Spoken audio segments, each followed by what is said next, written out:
प्रथम सुमिरन में मनाऊं, कर दी सुमिरो तो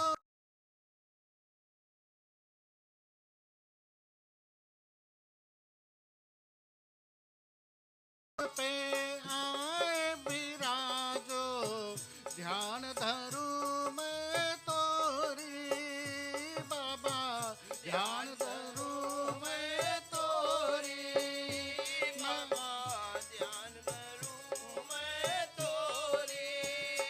ना भाव जानू ना भक्ति जानू, और मैं हूँ दीनपति भक्ता, विघ्न हरो गौरी के नंदा, विघ्न हरो गौरी के नंदा। कीर्तन में आओ हे गजानंदा, विघ्न हरो गौरी के नंदा, विघ्न हरो गौरी के नंदा।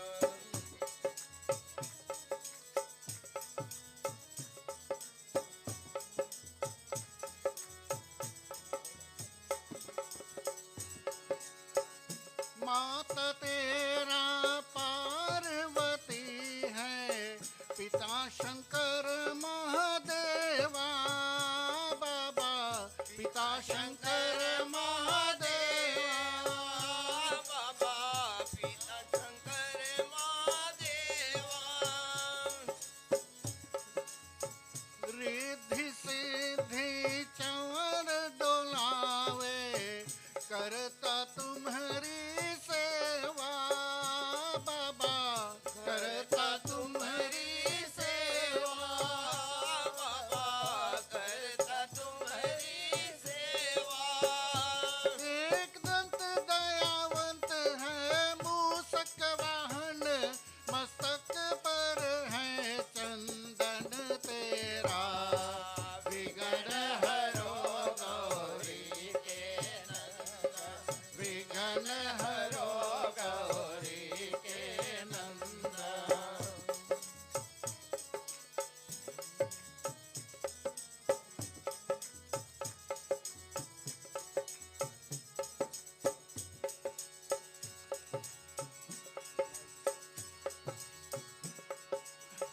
अंधन के तू आँख देते है, कोड़िन को तुम काया बाबा, कोड़िन को तुम काया बाबा, कोड़िन को तुम काया। बांझन के तू पुत्र देते है, निर्धन को तुम माया बाबा, निर्धन को तुम माया बाबा, निर्धन को तुम माया। हे सुख के देवा करूं मैं तेरी सेवा, और फूल चढ़ाऊं मैं गेंदा, विघ्न हरो गौरी के नंदा, विघ्न हरो गौरी के नंदा। कीर्तन में आओ हे गजानंदा, विघ्न हरो गौरी के नंदा, विघ्न हरो गौरी के नंदा। गणपति देव महाराज की जय। कि हमारे प्रिय आत्मिक बंधुगण, मातृ शक्ति देवियों, प्यारे बच्चों, उस परम पिता परमात्मा का आभार प्रकट करते हैं जिनकी असीम कृपा, उनकी दया, उन्हीं के अनुकंपा से आज रात्रि के ऐसी सुंदर पावन बेला के अंतर्गत और एक बार फिर हम श्री सनातन धर्म प्रतिनिधि सभा क्राइस्ट चर्च के इस भवन पर और विराजमान हुए 3 दिवसीय राम कथा का अनुष्ठान, जो संकल्प आदरणीय श्रीमान और श्रीमती नितेश दत्त ने और यह संकल्प किया था कि 3 दिवसीय और राम कथा श्रवण हम करेंगे। और उन्होंने यही समझा कि इस मंदिर के अंदर में आकर के और इस मंदिर का भी सहयोग हो जाएगा और परिवार का संकल्प भी परिपूर्ण हो जाएगा। तो आज ऐसे सुंदर पावन कार्य यहाँ पर जो रखे हुए हैं, 3 दिवस से भोजन पानी आदि से भरपूर, और ये खुला मौका क्राइस्ट चर्च के तमाम लोगों का, ऐसा नहीं है कि ये मतलब ये निमंत्रण का भार ही हमें दिया गया था कि हम इस निमंत्रण को सब तक पहुंचाए। इस मंदिर से और खुला मंच से हर एक को इस राम कथा में भाग लेने का आमंत्रण और इस परिवार ने दिया। आज तमाम लोग यहाँ पर भक्तगण जो इस निमंत्रण का आदर और सम्मान करते हुए यहाँ पर उपस्थित हुए हैं, उधर हम लोगों के फेसबुक लाइव इस कार्यक्रम से जुड़ रहे, देश विदेश कहीं से भी कार्यक्रम से जुड़ रहे हैं, सभी का बहुत बहुत हार्दिक अभिनंदन और स्वागत हम भेंट करते हैं। और खुशी की बात है और उन्होंने अपने बहन और अपने जीजा को और मुख्य श्रोता रूप में बैठा है, इस कारण से कि आज इन लोगों का और विवाह का साल गिरहा भी है और विवाह का वर्षगांठ बनाते हुए और ऐसे पुनीत कार्य पर बैठे हुए ईश्वर से हम ये कामना करते हैं कि ऐसे ही आपका सुंदर जोड़ा बना रहे, परिवार सदा सुखी रहे आपके साथ में मिल करके। प्रिय श्रोतागण, इसी प्रकार से जितने हमारे शोकग्रस्त परिवार गण होते हैं, उन तमाम परिवार जिनके अंदर से कोई का बिछो हुआ है, उन तमाम शोकग्रस्त परिवार को साथ में जोड़ करके उनके बिछे हुए आत्मों को और शांति सद्गति की प्रार्थना करते हैं। हम लोगों के बीच में अगर कोई है या हमारे यार दोस्त परिवार में कोई भी बीमार हो तो उनके अच्छा स्वास्थ्य के लिए हम प्रार्थना करते हैं।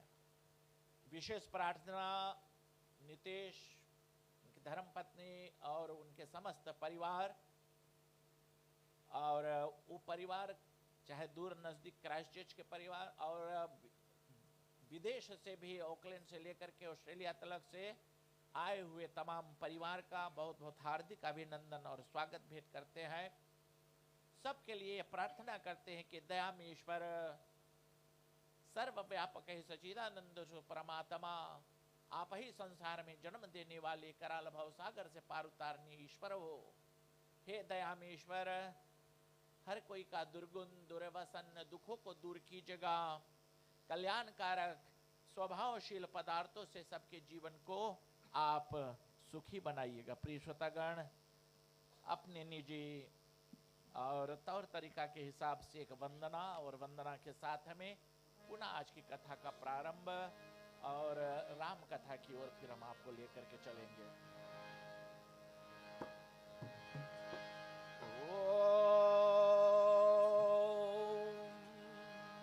श्री गणेशाय नमः। अखंड मंडलाकारं व्यापतं येन चराचरं तत्पदं दर्शितं येन तस्मै श्री गुरुवे नमः। उच्चरणन दीप जलाय के, हे गणपति महाराज मन उज्ज्वल अर्पण करो, कृपा करो।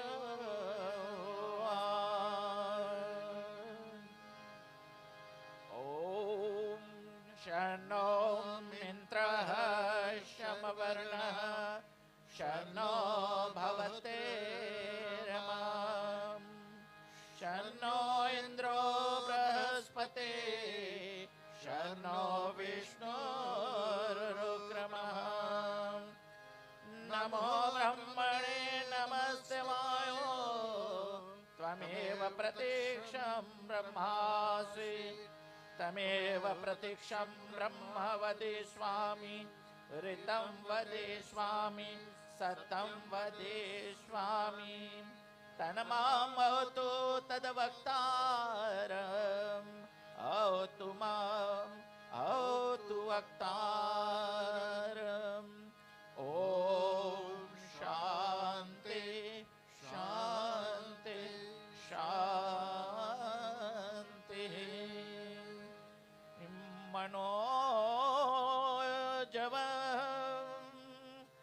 मारुततुल्यवेगं जितेन्द्रियं बुद्धिमतां वरिष्ठं वातात्मजं वानरमुखं श्रीरामदूतं शरणं प्रपद्ये। बोलो पावन सुत हनुमान की जय।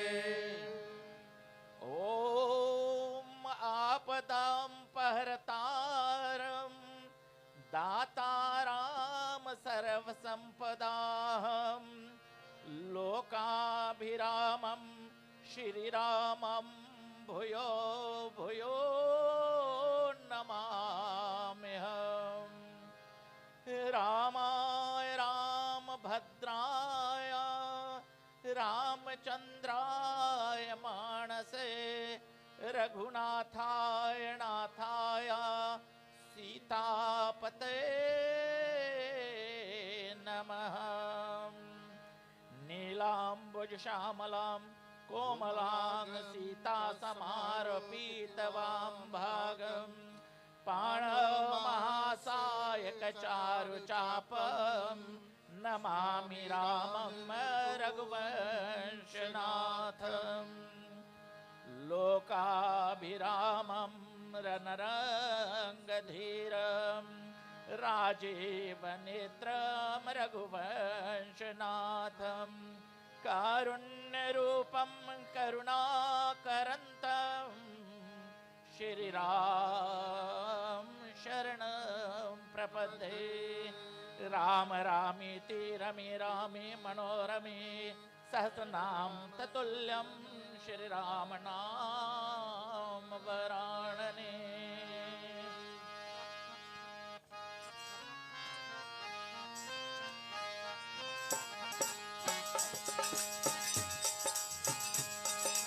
बंदो गुरुपद पदम परागा सुरज सुवास सरस अनुरागा।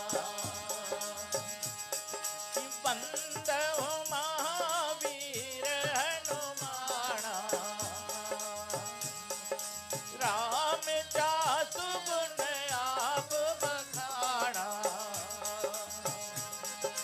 बंदो प्रथम महेश्वर चरणा मोह जनित सन सबरणा।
प्रकार से प्रिय श्रोता जन, भगवान श्री राम का अविरल गाथा, राम कथा का प्रसंग पर और बड़ी हर्ष, बहुत उल्लास के साथ हमें आप सभी का आज के इस कार्यक्रम में परिवार की ओर से सभी का बहुत बहुत हार्दिक अभिनंदन और सेवा हम भेंट करते हैं।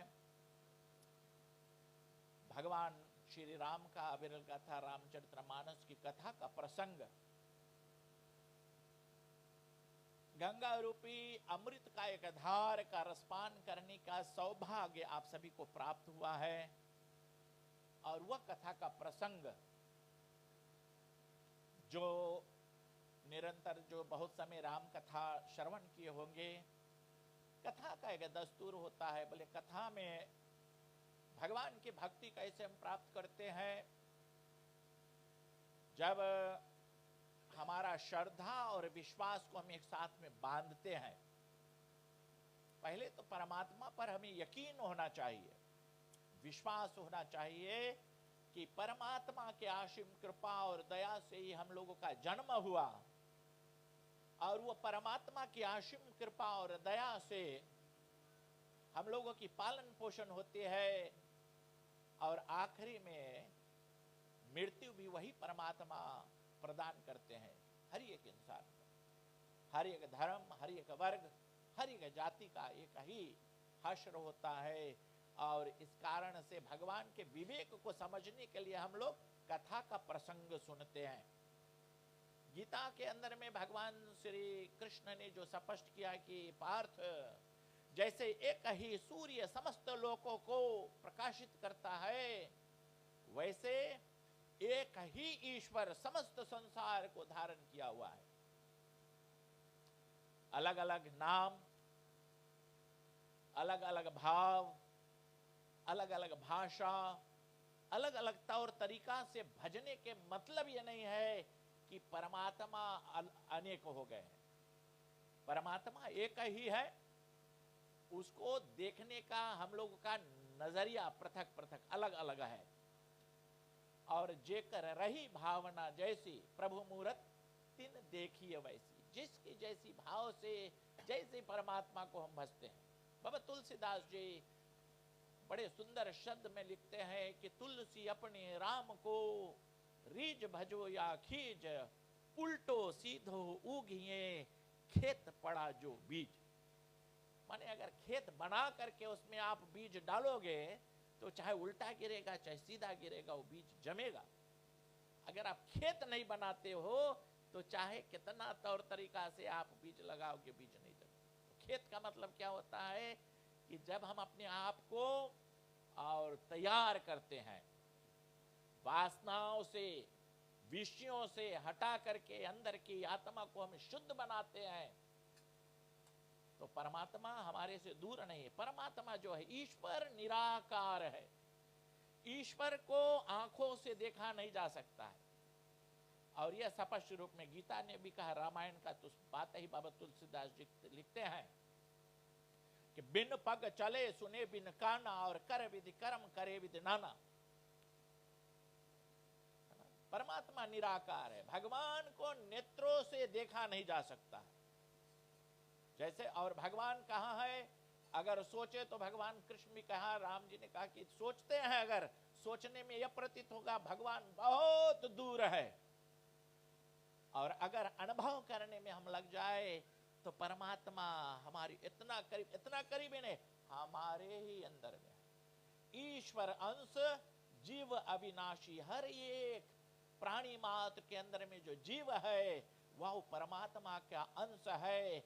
और चाहे कितना वैज्ञानिक डॉक्टर से आप पूछ लो, वो देह के एक एक पुर्जा को देखा है, तुम्हारे अंदर के आत्मा, तुम्हारे अंदर के जीव को ना तो वो देखा है, और ना उसका कोई इलाज कोई डॉक्टर के पास में, ना तो उसको कैद करने के लिए कि कोई सोचे कि हम किसी तरह का पिंजड़ा बना करके उसको कैद कर ले, नहीं हो सकता। सूक्ष्म से सूक्ष्म है वह परमात्मा का रूप, और जिसको जाना नहीं जाता, पर जिसको हम अनुभव कर सकते हैं। भगवान श्री कृष्ण ने क्या कहा, बोले जिस वो परमात्मा के अलौकिक बात पर कि जिसको हम विभाजन कर टुकड़ा टुकड़ा कर यूं बांट नहीं सकते हैं, फिर भी विभिन्न समान समस्त प्राणियों में बटा हुआ है, ऐसा है परमात्मा, अलौकिक। अच्छा, अब कथा का प्रसंग हम लोग सुनते हैं, उसका मतलब बताते हैं। एक भूमिका बनाई जाती है, कोई भी चीज, कुछ भी आज के जमाने में आपको कुछ खरीद बीन करनी हो, कुछ भी लेना हो, तो पहले वो तुम्हारे लिए कैसे फायदामंद होगा, उसका कैसे तुम इस्तेमाल करोगे, उसका विवरण को समझ लेना चाहिए। तो कथादि प्रसंग को हम सुनते हैं इस कारण से, क्यों कि परमात्मा, आज के ये जो कथा के अंदर में भी आप यही सुनेंगे, जो भगवान ने कहा, बोले यदा यदा हि धर्मस्य ग्लानिर्भवति भारताभ्युत्थानं धर्मस्य तदात्मानं सृजाम्यहं परित्राणाय साधूनां विनाशाय च दुष्कृतां धर्म संस्थापनार्थाय संभवामि युगे युगे। हर कथा के प्रसंग पर यह बात समझानी होती है, और ये खाली सनातन धर्म का अंदर में नहीं है, ये चाहे ईसाई धर्म के फिलोसफी आप ले लो, चाहे इस्लाम धर्म का फिलोसफी ले लो, कोई एक धर्म का फिलोसफी ले लो, परमात्मा अपने भक्तों से प्रेम करते हैं। परमात्मा इस धरती से इतना प्रेम करते हैं कि इस धरती का आचरण बना रहे, भक्तों में सुख रहे। इस कारण से परमात्मा यत्न करते हुए, निराकार ईश्वर जो है अपने माया के गुणों से, हम लोग कहते हैं अपने माया के गुणों से वो किसी रूप में अवतार धारण आकर के पृथ्वी के कार्य संभालते हैं। कोई धर्म कहता है कि परमात्मा पृथ्वी से इतना प्रेम करते हैं कि उसने अपने पुत्र रूप में अपने पुत्र को भेजा इस पृथ्वी के बाहर हरने के लिए।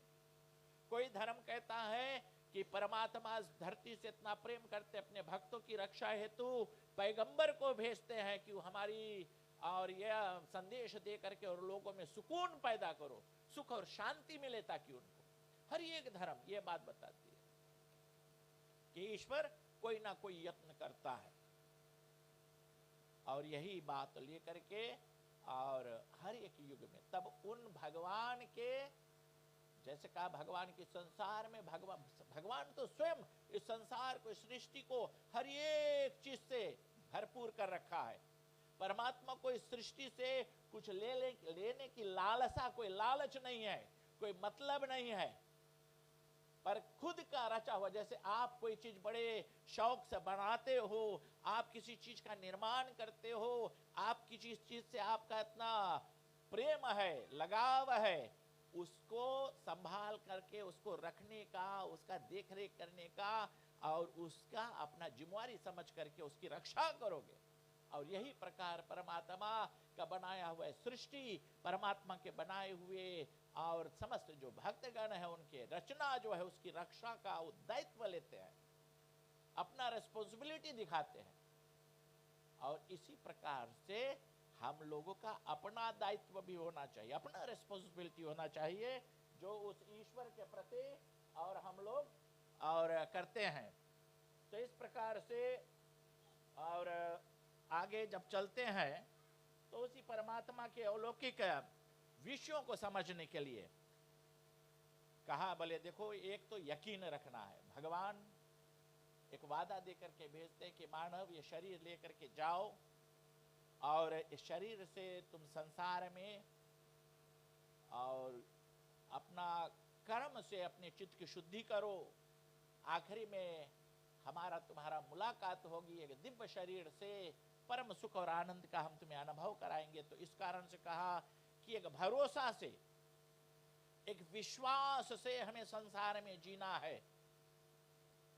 और रामायण के अंदर में वह विश्वास का प्रतीक कौन है? शिव जी है। शिव है विश्वास का प्रतीक। और रामचरितमानस के मुख्य वक्ता हुए, इस कारण से कहा, बड़ा सुंदर बात कहती है, बोले भेज रहा हूं स्नेह निमंत्रण गिरवर तुझे बुलाने का, और हे मानस का राजहंस तुम भूल न जाने को। कि भगवान शिव जो इस मानस का और वह वक्ता है, जो विश्वास का प्रतीक है, और मां पार्वती इस कथा की मुख्य श्रोता है। वो किस तरह से भगवान शिव से निकालती है कथा जिससे हम लोगों का कल्याण हो। ऐसा नहीं है कि माँ पार्वती भगवान शिव के साथ में रह करके भी और अज्ञान बनी रही, बहुत बड़ा ज्ञान है उसके अंदर में। और इसी कारण से जैसे, और माँ पार्वती का जो आदर्श है वो क्या सिखलाती है कि जैसे हम कहीं पर जाते हैं, मंदिर में जाते हैं, किसी के घर पर जाते हैं, अपने पैर के जूते हम बाहर निकाल करके अंदर जाते हैं आदर और सम्मान के लिए, इसी प्रकार कहीं पर भी आप कथा के प्रसंग पर जाएं तो अपना जो ज्ञान का या अपना अहंकार का, अपना अभिमान का चोला जो है वो बाहर निकाल करके और एक साधारणता से बैठे, क्योंकि कभी कभी लोग का अगर में अभिमान आ जाए कि ये हमें क्या सुनाएगा, इससे ज्यादा तो हम जानते हैं, तो ज्ञान का अभिमान किसी का नहीं। कहीं पर भी आप खुला मन से कथा सुनोगे तो ज्ञानी से ज्ञानी व्यक्ति भी एक अज्ञान से अज्ञान व्यक्ति से भी और कुछ सीख सकता है, सुन सकता है। तो सीखने के लिए और कथा श्रवण के लिए हर समय दिमाग खुला रखना चाहिए। तो माँ पार्वती जो है विश्वास का, श्रद्धा का प्रतीक है, और भगवान शिव जो है वो विश्वास का प्रतीक है। तो भगवान शिव और माँ पार्वती के कथा का प्रसंग को जोड़ते हैं। तो याज्ञवल्क्य मुनि को यही कथा का प्रसंग सुनाते हुए और बताते हैं, याज्ञवल्क्य मुनि भरद्वाज जी से बताते हैं कि कथा में सबसे पहले श्रद्धा और विश्वास बांधनी है। रामचरित्र सुनने से पहले भगवान शिव का चरित्र सुनते हैं। और भगवान शिव का चरित्र कैसा, किस तरह से उन्होंने फिर कैलाश पर बैठे पार्वती को ये कथा का प्रसंग को सुनाया। पूर्व जन्म में उनकी पार्वती समय क्यों ऐसा एक एक बात और धीरे धीरे कर खोद खोद करके पूछती है, क्योंकि पिछले उसका जो जन्म था जब वह सती हुई थी, दक्ष पुत्री सती, तो उनके यहाँ उनके मन में भ्रम हो गया। और इस प्रकार से अनेक अनेक ऋषियों ने कहा कि देखो, जब मन में भ्रम है तुम्हारा, तुम भगवान के लीला, भगवान के चरित्र को समझ नहीं पाओगे। तो कभी भी कोई तरह का भ्रम, कोई प्रकार का डाउट हो, उसको निकालना है, उसको स्पष्ट रूप से और भ्रम को दूर करके परमात्मा को समझा जा सकेगा। तो कैसे सती का भ्रम हुआ, शिव पत्नी सती जो शिव जी के साथ रहती है उनको भ्रम हुआ, और वह सुनते हैं।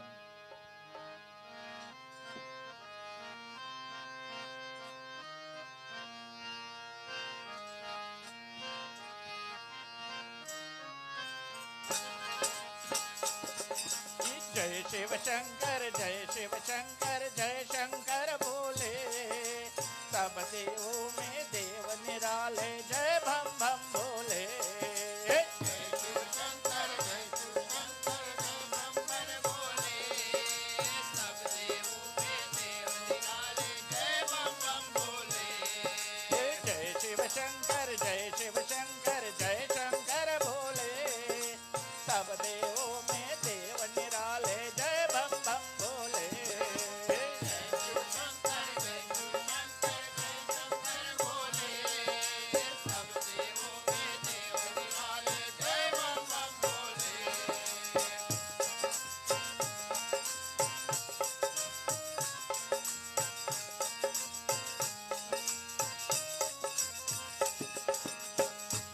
कथा का प्रसंग सुनाते हैं कि एक समय भगवान शिव को भी राम जी की कथा श्रवण करने का इच्छा जागा।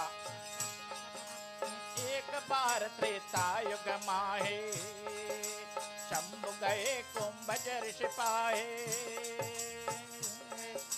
सात सते जग जननी भवानी, पूजा ऋषि कलेश्वर जानी। एक समय और भगवान शिव को जब कथा श्रवण करने का इच्छा जागा तो भगवान शिव और जग जननी अखिलेश्वर माता सती सहित कुंभज ऋषि, कौन है? अगस्त, इसका नाम अगस्त ऋषि के यहाँ पर जाते हैं। राम कथा मुनिवर बखाने, सुनी महेश परम सुख माने। कहत सुनत रघुपति गुण गाथा, कछ दिन ताहे रहे गिरनाथा। जय शिव शंकर जय शिव शंकर जय शंकर भोले, सब देवों में देव निराले जय बम बम भोले। शिव शंकर जय शिव शंकर जय शंकर भोले, सब देवों में देव निराले जय बम बम भोले। देखो भगवान शिव को भी, और कथा का प्रसंग कैसा है, कोई ज्ञानी व्यक्ति का कोई गरज नहीं है कि वो एकदम आए करके तुम्हें और कहे कि बैठो बैठो तुम्हें सुनाई और जबरन सुनाए। नहीं नहीं, तुम्हें भगवान के मर्म को समझना है तो स्वयं से मेहनत करनी पड़ेगी। किसी ज्ञानी व्यक्ति के साथ में बैठ करके और निवेदन करना चाहिए कि थोड़ा हमें और कुछ अच्छे बातों का, भगवान के मर्म, भगवान की कथा का और श्रवण करने का सौभाग्य दीजिए, सुनवाइए। मुनि सन विदा मांग तेर पुरारे, और चले भवन संग दक्ष कुमारे। सही अवसर भंजन महि भारा, हरि रघुवंश लीन अवतारा। जय जय शिव शंकर जय शिव शंकर जय शंकर भोले, सब देवों में देव निराले जय बम बम भोले। जय शिव शंकर जय शिव शंकर जय शंकर भोले, सब देवों में देव निराले जय बम बम भोले।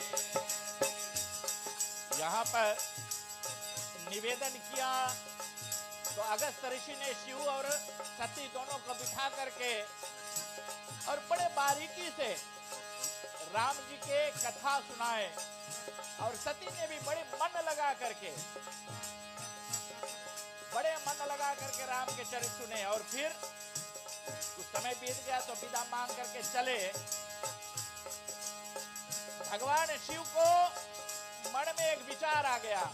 शिव जी जानते हैं कि जिस राम की अभी हम कथा श्रवण किए हैं और इन दिन उनका अवतार हो गया है, भगवान अवतार हो गए हैं।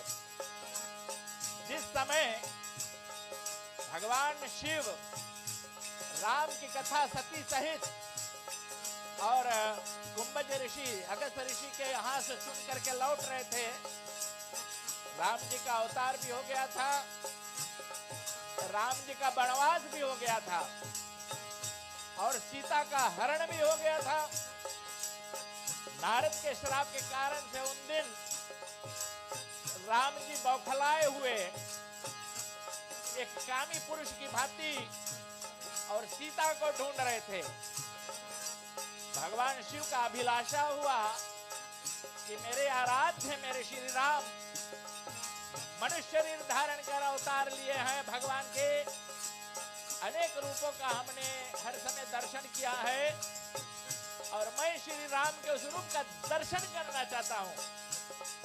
लेकिन शिव जी मन में संकोच किया यह बात कि हमारे साथ में सती है और राम इस समय जो भेष बनाए करके, क्योंकि नारद का श्राप को अंगीकार किया था, और राम जी जिस भेष में है कहीं सती को भ्रम नहीं हो जाए। लेकिन शिव जी इच्छा किए कि हम राम जी का दर्शन करेंगे। बोलो ओम नमः शिवाय नमः, बोलो ओम नमः शिवाय नमः, बोलो ओम नमः शिवाय नमः, बोलो ओम नमः शिवाय नमः।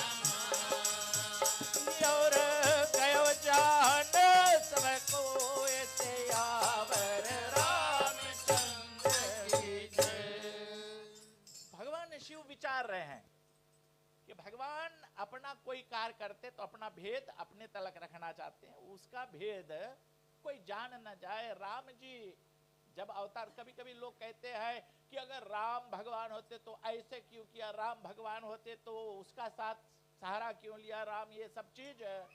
गरुड़ को भी एक बार अभिमान हो गया था, गरुड़ को एक बार अभिमान हो गया था जब राम जी ने सोचा कि हमारे इस लीला का, गरुड़ जी पर सवार होते हैं भगवान विष्णु, तो सोचते हैं कि मैं तो अवतार धारण कर लिया, इसमें हमारे राम काज में हनुमान जी का बड़ा नाम रोल हो गया, जामवंत का रोल हो गया, सबका रोल हो गया, सुग्रीव का हो गया। और राम जी सोचे अब तो हमारा जो लीला है वो समाप्त होने वाली है और बेचारे हमारे गरुड़ जी रह जाएंगे। जब रामायण पढ़ा सुना जाएगा, राम कथा का विस्तार कहा जाएगा, तो उसमें गरुड़ का कोई रोल ही नहीं है, गरुड़ ने कुछ किया ही नहीं। तो भगवान सोचे अच्छा चलो, जब भगवान को नाग फांस में बंधे, जब मेघनाथ द्वारा नाग फांस में बांध दिए गए थे और राम जी अचेत, इस तरह से परमात्मा किसी भी बंधन में बंधने वाले नहीं है, लेकिन जब लीला करते हैं एक मनुष्य की भांति जब लीला करते हैं तो अपना वो परमात्मा का तत्व, उस ताकत को उस तरह से वो दिखाते नहीं है बेफुजूल का। और लीला चरित्र में उन्होंने नाग फांस में बंध गए और तब हनुमान जी का आदेश हुआ जाओ गरुड़ को ले आओ, और गरुड़ आएंगे तब ही नाग फांस कटेगा, तब ही राम लक्ष्मण आजाद होंगे, बचेंगे। तो गरुड़ को लाया गया तो गरुड़ को अभिमान हो गया, घमंड हो गया। गरुड़ ने परमात्मा का विचार नहीं पढ़ पाया कि देखो परमात्मा का विचार क्या है। वो भक्त का मान बढ़ाने के लिए और गरुड़ को बुलवाया, तो भगवान गरुड़ जी आए, बोले अरे ये कैसन भगवान, ये हमारे विष्णु भगवान के अवतार, ये राम, ये भगवान है। अगर ये भगवान है तो इस तरह से नागफांस में बंधे क्यों हैं? और बंधे भी अगर भगवान होते तो अपने अलौकिक ताकत से वो तो ये बंधन खोल देते भगवान का, तो खुद कर लेते, तो मुझे क्यों बुलवाया? तो वहां पर गरुड़ का अभिमान हो गया। तो गरुड़ ने कहा आज गरुड़ नहीं होता तो राम लक्ष्मण गए रे काम से। लगा उसका अभिमान कैसे। और उसने तनिक भी विचार नहीं किया कि हमारे परमात्मा कितने दयालु, कितना उदार है कि रामायण जब पढ़ा जाए तो गरुड़ का परिणाम चल जाए, इस कारण से नागफांस में बंध गए। तो परमात्मा जब लीला और चरित्र करते हैं तो अनोखा। नारद ने श्राप दिया था पत्नी के वियोग में बन बन भटकोगे। देखो 3 दिन में राम कथा कहना मुश्किल ही नहीं, असंभव है, नहीं कह सकते हैं पूरा कथा।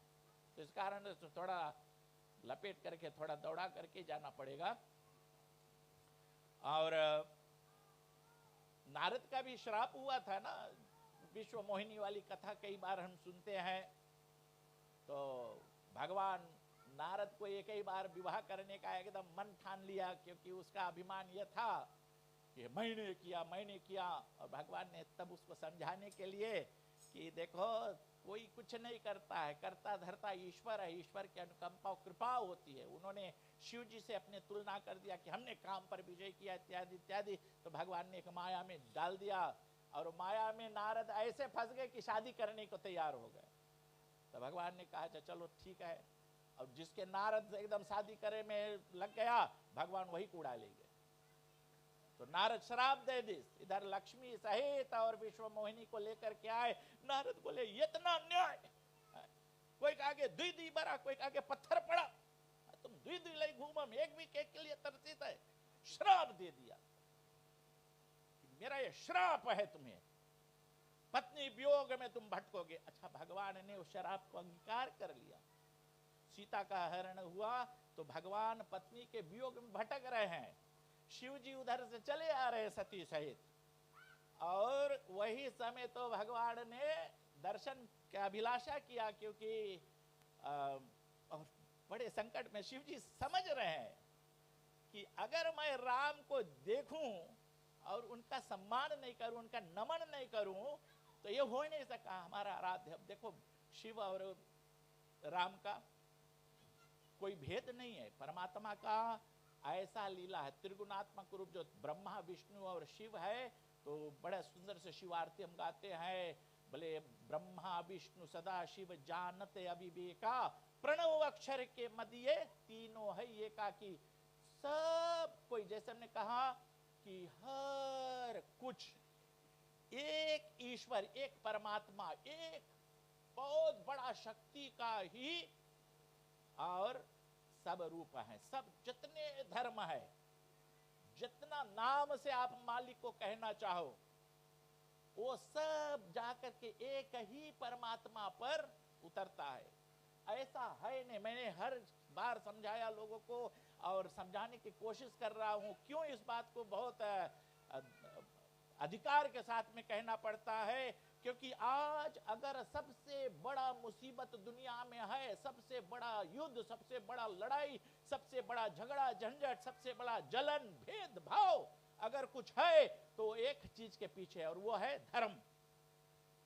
क्योंकि अलग अलग वर्ग वाले अपने अपने धर्म को समझते नहीं है और सब अपने अपने धर्म को खींच करते, ये ठीक है तुम्हारा गलती, दूसरा को गिराना, दूसरे के जलन करना, दूसरे का सताना, दूसरे का और बर्बाद करना, इसी बात पे लग गए कि मेरा धर्म श्रेष्ठ है, तुम्हारा बुरा, और इसका कंडेम करने पे हम लग गए। बजाय इसका कि अरे हम जिस परमात्मा का तू भजन करता है अपने जाति, अपने भाव, अपनी भाषा से, वही तो हमारे ईश्वर है, लेकिन उसको समझने का हमारा नजरिया दूसरा है। एक ही सूर्य, ऐसा ना है ना कभी होगा कि मुसलमानों के लिए कोई अलग सूरज निकलेगा, हिंदुओं के लिए कोई अलग सूरज निकलेगा और ईसाइयों के लिए कोई अलग सूरज निकलेगा। हर एक जाति, कोई भी एक जाति, एक सूर्य का तपन सब लोग करते हैं। जो हवा मुझे स्पर्श कर करके जा रहा है, वही हवा मुझसे स्पर्श कर भैया के पास मिल जाएगा आपका। चाहे कोई हिंदू बैठा हो, चाहे मुसलमान बैठा हो, चाहे कोई ईसाई बैठा हो, चाहे कोई सिख बैठा हो, बौद्ध बैठा हो, एक ही हवा का सब स्पर्श करते हैं। एक ही सूर्य का तपन होता है। एक ही परमात्मा है जिसको खाली हम अलग अलग भाषा, अलग अलग नाम से समझते हैं और भजते हैं। वही अगर एक बात समझ जाए तो दुनिया का बहुत बड़ा लड़ाई और बहुत बड़ा मुसीबत एक ही दिन में संभल जाएगा, उसका समाधान हो जाएगा। तो शिव जी जा रहे हैं, तो पार्वती सती है साथ में, तो शिव जी को बड़ा वो हुआ कि उधर से राम और लक्ष्मण चले आ रहे हैं, और राम ने जैसे नारद का श्राप हुआ था, तो पेड़ पौधा पंछी किधर भी एक पागल की भांति हमारे सीता को देखा, हमारे सीता को देखा, जैसे बावला। नारद का श्राप ही था, पत्नी के वियोग में भटकोगे, और राम जी भटक रहे हैं। शिव जी तो ये बात जानते हैं, लेकिन सती नहीं जानती है। तो शिव जी और सती सहित चले जा रहे हैं। शिव जी राम जी को देखते हैं, बड़े आनंद मगन होते हैं।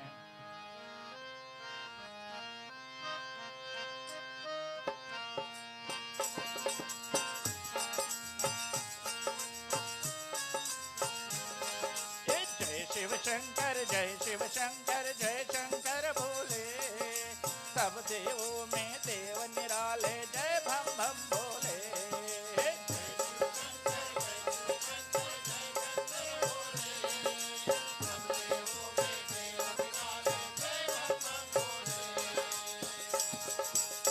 भगवान शिव, राम जी निकट आते हैं, शिव जी मस्तक नवाते हैं, और मस्तक नवा करके शिव जी कहते हैं, जय सच्चिदानंद जग पावन, हथ कहीं चले मानव जन सावन, चले जात शिव तीर्थ, चले जात शिव सती समेता, पुण्य पुण्य पुलकित कृपा निकेता। शिव जी कहते हैं, जय सच्चिदानंद जग पावन। राम जी को जय सच्चिदानंद जग पावन सर संबोधित कर मस्तक नवाते हैं। बगल में सती रही, आज तलक सब लोग 3 लोग को देखा, शिव जी के आगे मस्तक नवाते हैं। तो सती को तो इतना पता था कि मेरे स्वामी, मेरे पति चराचर 3 लोग के स्वामी है। आज शिव जी को एक आगे मस्तक नवाए करके और जय सच्चिदानंद और हे जग पावन, एकदम सती का मुख सूख गया। अरे हमारा आदमी जिसके सामने सब कोई मस्तक नवावे और एक बनवासी के आगे ऐसे मस्तक नवाए करके और उसके जय जयकार करके और जय सच्चिदानंद जग पावन कि त्रिलोकीनाथ जगत के स्वामी मेरा नमन स्वीकार करे। सती को बड़ा आश्चर्य हुआ। सती सुतश्चा शंभु की देखे, पूर्वोपजा संदेह विशेखे, शंकर जगत बंद जगदीशा, सुर नर मुनि सब सहरत सशीशा। के यहाँ पर सती देखती है कि मेरे स्वामी त्रिलोक के और सब इनका शीश जमाने वाले और ये किसका शीश जमाते हैं, बड़ा अफसोस करती है।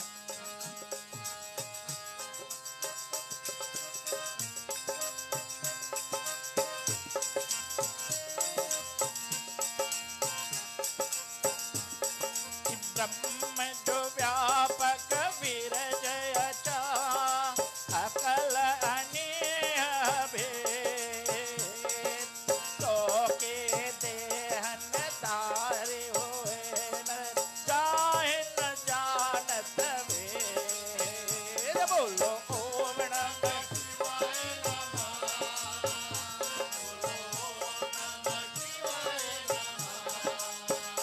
बोलो ओम नमः शिवाय नमः, बोलो ओम नमः शिवाय नमः।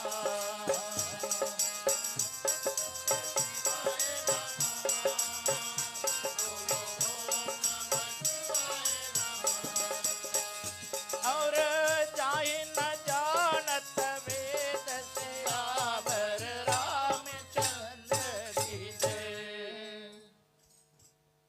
तो अब जो शिव जी का दशा देख करके शिव जी कितने खुश हो रहे हैं राम के दर्शन पा करके, और सती के अंदर ही अंदर अब बेचैनी बढ़ गया कि अरे मैं तो आज तक सोच रही थी कि हमारे स्वामी जो है सब कुछ है, ये तो इसके भी तो और कोई के सामने अब शीश झवा दी से। तो ब्रह्म जो व्यापक और विरज अजा, वेद पुराण शास्त्र जिस परमात्मा का बखान करते हैं, उसकी माया का, उनकी लीला का और ये चरित्र देख करके शिव जी रोमांच और सती जी हैरान। सती के अंदर में बड़ा संशय हो गया।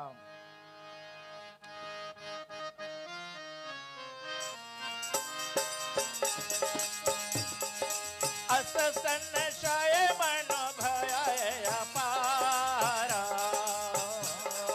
होय न हृदय प्रबोध प्रचारा, यद्यपि प्रगट ना काय भवानी, हरे अंतरयामी सब जानी।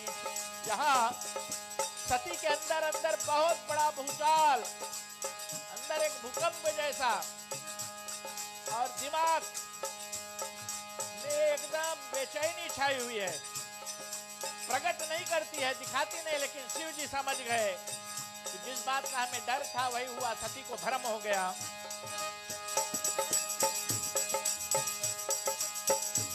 वो अनेक बात भगवान शिव से अब पूछना प्रारंभ कर देती है। वो कौन थे, उसको शीश नवाया तुमने, वो थे कौन? सच्चिदानंद कहा, सुनव सत्य तब नारे स्वभाव, मन चाहे असना धार मन का। बाबा तुलसीदास जी लिखते हैं कि अनेक भांति से शिव जी समझाने की कोशिश कर रहे हैं कि देखो तुम समझ नहीं पा रहे हो, भगवान और भक्तों की हित के लिए अवतार धारण किए और ये भेष बनाए हुए हैं।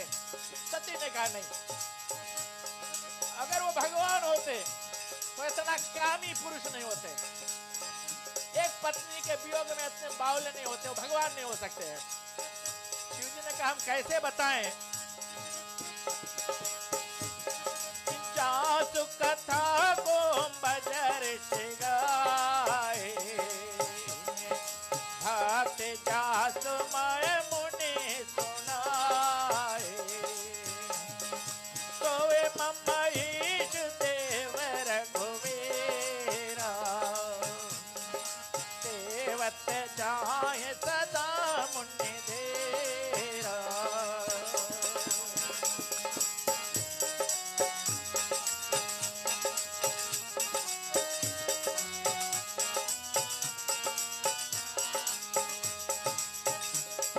प्रभु समर्थ सर्वयज शिवा, सकल कला गुण योग ज्ञान वैराग निधि, सनत कल्प तरुणाम सियावर रामचंद्र की जय।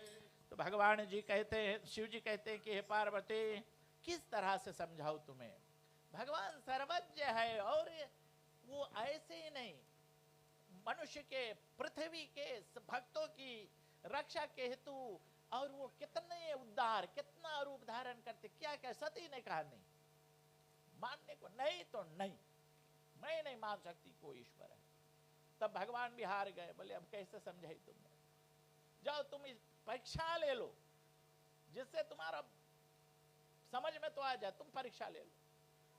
तो सती ने जब आज्ञा पाई कि परीक्षा ले लो, हाँ ये बात ठीक है, हमें तो जानना है कि कैसे, देखो अभी अभी इसके हम और असलियत कैसे सामने कर दो। तो सती गई और सोचा ये कामी पुरुष है, सीता के वियोग में और भटक रहे हैं, तो हम सीता का रूप ही बना लेते, अभी थोड़े क्षण में इसका असलियत सामने आ गई। तो सती ने सीता का रूप बना लिया। सीता का रूप बना करके आगे जा रही है जब, तो उधर से लक्ष्मण ने संकेत किया राम जी को कि भैया देखो कितना अंतर हो गया। तो सोचे कि युद्ध करके सीता मिलेगी, और तो सीता जी तो सन्मुख चली आ रही है। राम जी ने देखा, जस सीता के भेष बना सती सामने आई, राम जी हाथ जोड़ी नमन किए, नमस्कार किया कि हे माते, मां कह के संबोधित किया कि हे मां तू अकेली भटक रही है यहाँ पर, हमारे शंभु भोलेनाथ कहाँ है? और इतना सुन करके सती लज्जा गई, अरे ये तो है अंतर्यामी, सब कुछ जानने वाले। और तब उसका अपने आप का और सोचा, उस समय बहुत पछतावा हुई कि हमने अपने स्वामी, अपने शिव जो इतने ज्ञानी अंतर्यामी, उनकी बात को माना नहीं और आखिर में आकर के हमने परीक्षा ले लिया। तो इस बात की बड़ा लज्जा हुई और तुरंत वहां से भागी। जब वापस शिव जी के पास आए तो शिव जी त्रिकालदर्शी है, उन्होंने अपनी योग के बल से देख लिया कि सती ने सीता का भेष बना करके और परीक्षा लिया, अब पछता करके लौट रही है। तो शिव जी ने सामने बिठाया, भाई अगर हो गया भेद, सती ने बहुत छिपाने की कोशिश की, आज शिव जी ने उसको बाया अंग पर नहीं बिठाया, बाया अंग पत्नी का स्थान होता है, और सन्मुख बिठाया, सामने बैठाया, क्योंकि सन्मुख सामने माता का स्थान होता है। और आज अपने पत्नी को भगवान शिव ने सामने बैठाया, और जब अपने स्थान को देखा कि मैं आज सामने बैठी हूं, सती समझ गए कि आज मेरे स्वामी ने मेरे शरीर का परित्याग कर दिया। क्यों क्या? तो इस कारण से कहा कि शिव समान दाता नहीं। शिव जी जैसा राम का भक्त, जिन्होंने एक सती का अज्ञानता से सीता का रूप धारण, मां का रूप धारण करने से इसको अपना मां का दर्जा दे दिया। कुछ कहे बिना खाली इतना सोचा कि तुम मेरी मां, मेरी सीता का और धारण किया रूप, तो आज से मैं तुम्हें पत्नी रूप में नहीं स्वीकार कर सकता हूं और सामने और कर देता हूं। तब सती ने भी उस समय विचार लिया कि अब हमें शरीर का त्याग करना है, तो क्या करती है फिर एक बार, और भगवान और संजोग बना ही देते हैं। तो उनके पिता दक्ष के यहाँ पर यज्ञ हो रहा था, दक्ष और शिव जी का ज्ञान की वार्ता पे और बढ़ती नहीं थी। तो एक समय दक्ष ने सोचा कि हम शिव जी का अपमान करने के लिए, देखो कभी कभी जो भगवान कृष्ण कहते हैं कि कुछ भी संसार में होता है 3 गुणों के प्रभाव में होता है, सतोगुण, रजोगुण और तमोगुण के प्रभाव में। तो दक्ष ने एक यज्ञ किया जिससे शिव जी को निमंत्रण नहीं दिया कि इससे शिव जी को अपमान होगा, लेकिन तुम किसी का अपमान करने के लिए, किसी को बुरा करने के लिए अगर यज्ञ करते हो तो तामसी यज्ञ कहलाता है। इस कारण से तामसी यज्ञ से तुम्हें बुराई के सिवा और कुछ नहीं होता है। तो दक्ष के यहाँ पर यज्ञ हुई, शिव को निमंत्रण नहीं भेजा गया, सब जा रहे हैं। तो सती ने जिद किया कि स्वामी, और सुना है पिताजी के यहाँ पर यज्ञ हो रहा है, हमें चलना चाहिए। तो शंकर जी ने पूछा कि निमंत्रण आया है? बोले नहीं, निमंत्रण तो नहीं, पिता के घर के लिए क्या निमंत्रण है?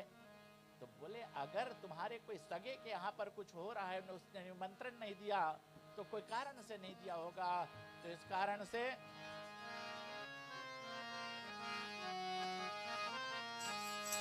और शंकर बोले सुनो सती जी, बिना बुलाए कोई मान नहीं। शंकर बोले सुनो सती जी, बिना बुलाए कोई मान नहीं।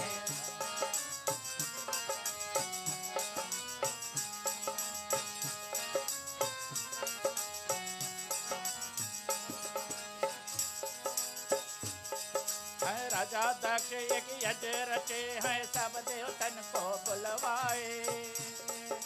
शिव शंकर और महासती को न्योता तक ना भिजवाए। देखिए यहाँ पर इतना अभिमान दक्ष को, सबको बुलाया और सती अपने बेटी और दामाद शिव जी को नहीं बुलाया। हाय कहे सती पति से बोले, मेरे पिता में ज्ञान नहीं। शंकर बोले सुनो सती जी, बिना बुलाए कोई मान नहीं। शंकर बोले सुनो सती जी, बिना बुलाए कोई मान नहीं।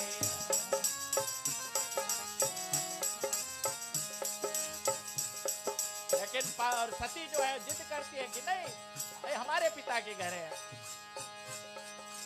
और हमें जाना चाहिए, हमें जाना चाहिए। बहुत हट किया। शिव जी ने सोचा अब इसका जो देह का, इसका उद्धार होने का समय हो गया, अब जाने दीजिए। पति सेज पर हुक्म मान कर जाने को तैयार भये। काल भदे और नदी पतावर जाने उनके साथ हुए।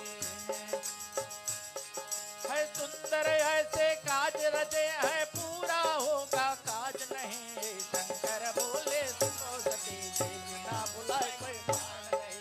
शंकर बोले सुनो सती जी, बिना बुलाए कोई मान नहीं।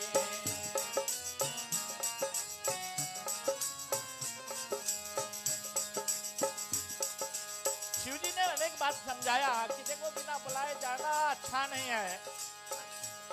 सती ने कहा कि नहीं स्वामी, तुम नहीं जानते हो, हमें बड़े बड़े भूप पिता घर आई हैं, सबके दर्शन पाओगे और जो सत्कार करेंगे वहां सब कुछ आके बताओगे कि हे स्वामी, तुम्हें पता नहीं, बड़े बड़े भूप, बड़े बड़े राजा, बड़े बड़े देवता और सब यज्ञ में जा रहे हैं। मुझे जाने दो, बहुत सत्कार होगा और आकर के तुम्हें सब कुछ बताऊंगी। मेरे पिता जो बड़े प्यारे हैं, होगा कोई अंजाम नहीं। शंकर बोले सुनो सती जी, बिना बुलाए कोई मान नहीं। शंकर बोले सुनो सती जी, बिना बुलाए कोई मान नहीं। शिव जी समझाते हैं, लेकिन पार्वती, सती का जिद है। जब वो जिद पर गई, आखिर जिद ठान करके और गई, जब पिता भवन पर जाती है तो क्या देखती है? हाय पिता भवन जब गए सते जे सबका दर्शन पाए थे, कि सबके आसन हरा भरा था, शिव के आसन धरा नहीं। गौर करे शब्द पर। है पति भवन जब गए सते थे सबके दर्शन पाए थे, सबका दर्शन पाया।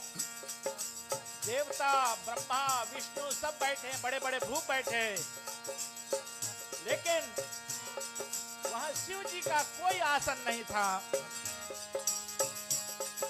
और तब सती को याद हुआ, कोई उनसे बात नहीं किया, हालचाल भी नहीं पूछा। तब बड़ा पछतावा हुआ कि पति का फिर से मैंने बात टाला, जिद में यहाँ आई, और कोई मान और कोई सम्मान नहीं है। जिस यज्ञ में शिव जी का सम्मान नहीं है, वो यज्ञ कैसे पूर्ण हो सकेगा? पछता करके सोच लिया कि अब ये देह लेकर के और शिव जी के पास नहीं जाऊंगी। अग्नि में जलकर सती भई है, सही राज ने सही कहा। शंकर बोले सुनो सती जी, बिना बुलाए कोई मान नहीं। शंकर बोले सुनो सती जी, बिना बुलाए कोई मान नहीं। और बिना बुलाए कोई मान नहीं, बिना बुलाए कोई मान नहीं। शंकर बोले। तो इस प्रकार से योग अग्नि में उन्होंने अपना देह भस्म कर दिया। फिर तो बड़ा तांडव हुआ, शिव जी वहां पहुंचे, यज्ञ का विध्वंस किया और दक्ष का शीश काट दिया। अभिमानी इस यज्ञ दक्ष का शीश कटा, शिव पुराण की कथा में कहा। फिर बाद में बकरे का सर लगा दिया उसको, भे भे भे भे फिर करता वो फिरता रहा। तो वही सती योग अग्नि में अपना देह का भस्म किया और फिर पुनः जाकर के कैलाश पर और जाकर के हिमालय के यहाँ पर और वो जन्म लेकर के और उसका पार्वती नाम रखा गया। तब वो कठिन तपस्या करती है शिव जी को प्राप्त करने के लिए, और समय अपने गति से जा रहा है। तो हम कथा को, आज की कथा को हम यहीं पर विराम देंगे। आगे आरती अर्चन और सबसे हम निवेदन करेंगे, खड़े हो जाएंगे और बारी बारी से और सबको आरती करेंगे, और उसके पश्चात आज के कार्रवाई का हम लोग और समाप्त करेंगे।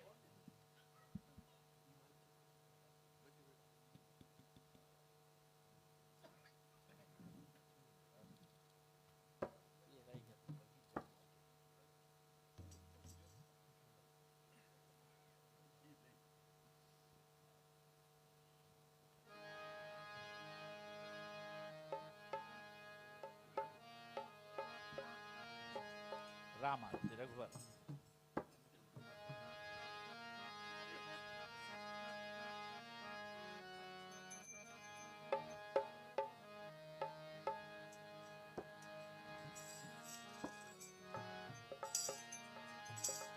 सियावर रामचंद्र भगवान की जय। आरती की जय श्री रघुवर के। सतचित आनंद शिव सुंदर के। आरती की जय श्री रघुवर के। सतचित आनंद शिव सुंदर के।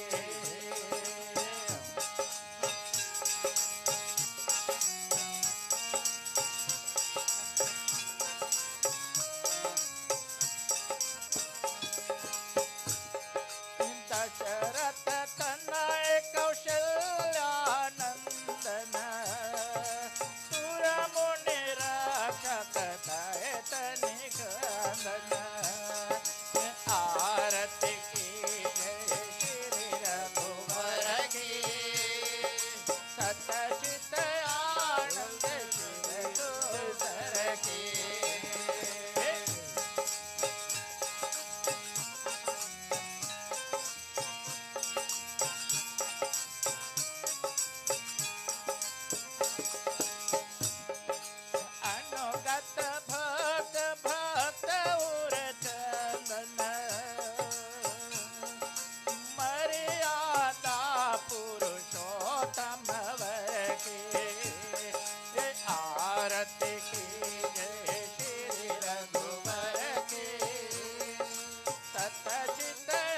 आनंद शिव सुंदर के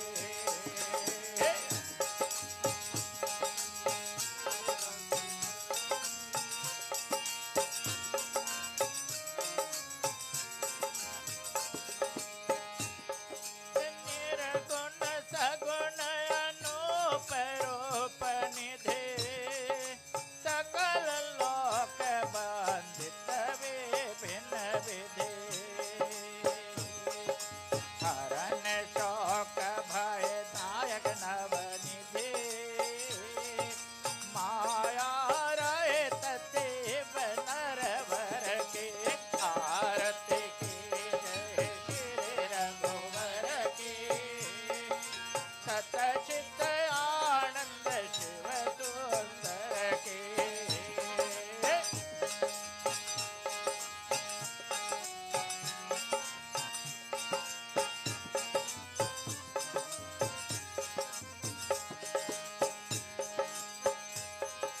जानकी पते सुर अधिपति जगपति अखिल लोक पालक तिरलोक गति विश्व बंद अवनन अमित गति एकमात्र गति सचराचर के आरती की जय श्री रघुवर के सतचित आनंद शिव सुंदर के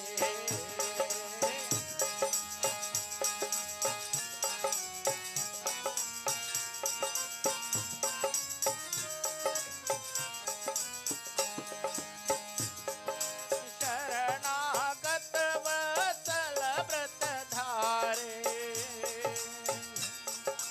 भक्त कल्प तरुवर असुरारे नाम लेत जग पावन कारे वानर सखा दीन दुख हरके हे आरती की जय श्री रघुवर के सतचित आनंद श्री रघुवर के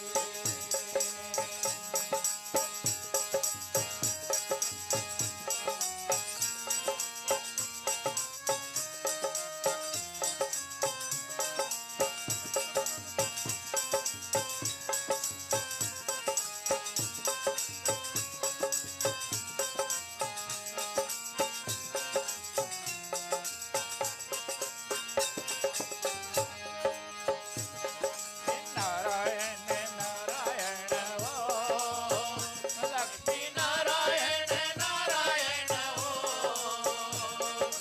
नारायण नारायण ओ लक्ष्मी नारायण नारायण ओ लक्ष्मी नारायण नारायण ओ लक्ष्मी नारायण नारायण नारायण नारायण ओ लक्ष्मी नारायण नारायण नारायण नारायण नारायण नारायण लक्ष्मी नारायण नारायण लक्ष्मी नारायण नारायण नारायण नारायण लक्ष्मी नारायण नारायण नारायण नारायण नारायण नारायण लक्ष्मी नारायण नारायण लक्ष्मी नारायण नारायण नारायण नारायण लक्ष्मी नारायण नारायण नारायण नारायण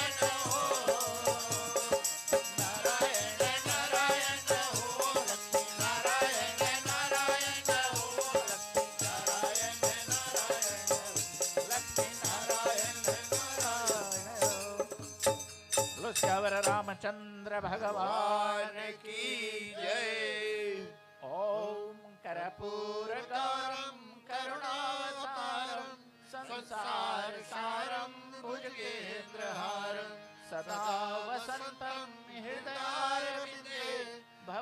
भवानी सहितं नमामि।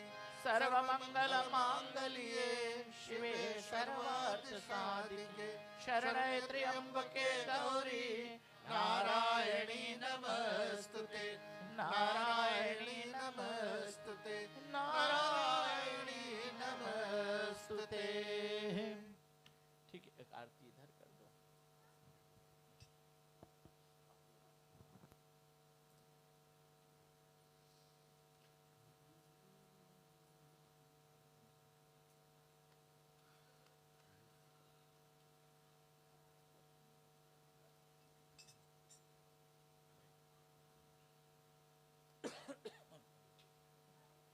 आप लोग आरती का दर्शन करेंगे। इधर दर्शन किसके लगे कीर्तन है।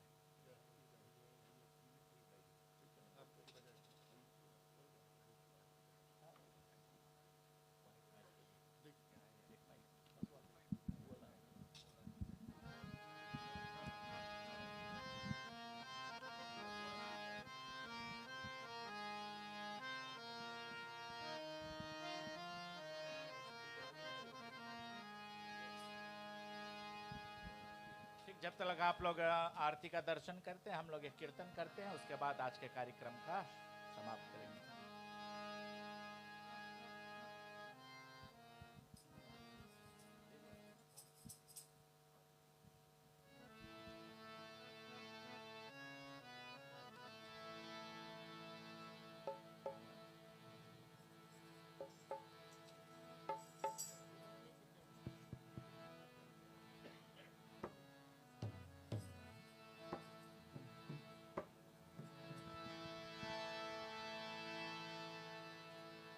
उमापति महादेव की बहे गंगा की धार, गले सर्पों का हार महादेवा, नाथ कैसे करूं मैं तेरी सेवा। बहे गंगा की धार, गले सर्पों का हार महादेवा, नाथ कैसे करूं मैं तेरी सेवा। बहे गंगा की धार, गले सर्पों का हार महादेवा, नाथ कैसे करूं मैं तेरी सेवा। बहे गंगा की धार, गले सर्पों का हार महादेवा, नाथ कैसे करूं मैं तेरी सेवा।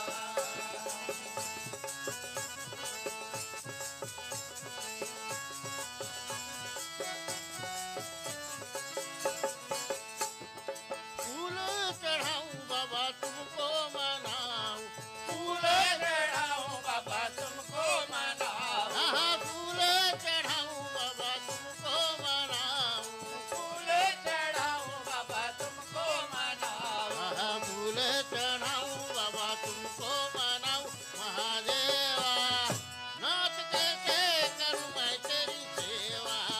बहे गंगा की धार, सर्पों का हार महादेवा, नाथ कैसे करूं मैं तेरी सेवा। बहे गंगा की धार, गले सर्पों का हार महादेवा, नाथ कैसे करूं मैं तेरी सेवा। गंगा की धार, गले सर्पों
की जय।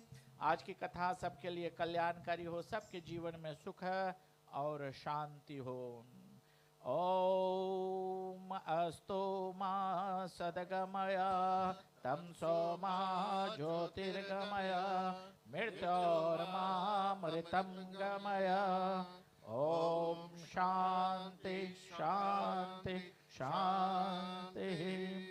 कायेन वाचा मनसेन्द्रियर्वा बुद्ध्यात्मना वा नुसगते स्वभावात् करुमय यत् यत् सकलं परस्मै नारायणायेति समर्पयामि। बोलो लक्ष्मी नारायण भगवान की जय। आदिशक्ति जगदम्बा माता की जय। पवन सुत हनुमान की जय। नमः पार्वती पते हर हर महादेव। चलो सबका पुनः एक बार फिर धन्यवाद देते हैं। उधर फेसबुक लाइव भी कार्यक्रम से जुड़े हुए सबको बहुत बहुत धन्यवाद देते हैं। खैर है कि हमारे फेसबुक लाइव लिसनर्स आप तक हम प्रसाद तो नहीं पहुंचा पा रहे हैं, लेकिन मंदिर के आशीर्वाद आप आपके परिवार में पहुंचे। सबके लिए भोजन पानी का प्रबंध है। अगले 2 दिन और है कथा का शेष 3 दिवसीय इस राम कथा का। परिवार की ओर से खुला निमंत्रण है। कोई भी जो सुन रहा है इस कथा में भाग लेना है तो निसंदेह आकर के इस कथा में भाग ले सकते हैं। और आज की कथा सबके लिए कल्याणकारी हो। प्रसाद का करते हैं। राम कहे सुख उपजे, कृष्ण कहे दुख जाय। महिमा महाप्रसाद के पावो भोग लगाए। सियावर रामचंद्र की जय। राधे प्रिय कृष्ण चंद्र की जय। जैसे कहा भोजन पानी का प्रबंध सबके लिए है। भली भाव से आप प्रसाद पावे, बैठे भोजन पानी करें, और जब तक बैठना है बैठे, या तो सुरक्षित अपने अपने घरों पर जाएं। कल मुलाकात हो, तब तक के लिए सबको बहुत बहुत धन्यवाद और शुभ रात्रि।